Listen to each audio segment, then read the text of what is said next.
کوئی عمل دکھلاوے کے طور پر کیا جائے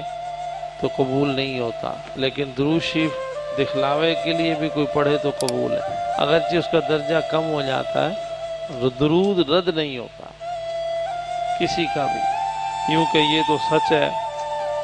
کہ جب درود پاک کی باری آتی ہے تو وہ یہ دیکھتا ہی نہیں ہے کہ پڑھنے والا کون ہے، وہ صرف یہ دیکھتا ہے کہ کس پہ پڑھا جا رہا ہے۔ اب بندے کی مرضی ہے کہ درود شریف پڑھتے وقت وہ یہاں سے بات کر رہا ہو، صدا دے رہا ہو، یا ایسا ہو کر درود پڑھے کہ وہ وہاں پہنچ کر پڑھ رہا ہو۔ بزرگوں نے تو کہا ہے کہ درود تو یہی رہ جاتا ہے، درود نہیں چینج ہوتا، جو ان سے مرضی الفاظ پڑھو، درود ایک ہی ہے۔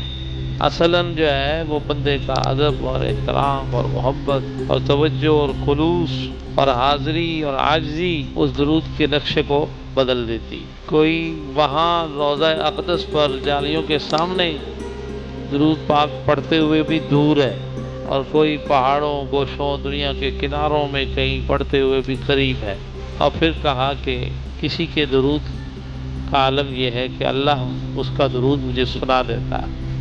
میں خود سنتا ہوں اور اس کا جواب دیتا ہوں۔ تو بزرگوں نے کہا کوئی درود پڑھتے ہوئے وہیں رہتا ہے جہاں پڑھ رہا ہے، کوئی درود پڑھتے ہوئے مدینے شریف پہنچ جاتا ہے، کوئی جالیوں کے قریب ہوتا ہے اور کوئی جالیوں کے اندر بیٹھ کے پڑھاتا ہے۔ درود تو وہی ہوتا ہے، پڑھنے والے کا معاملہ ہے۔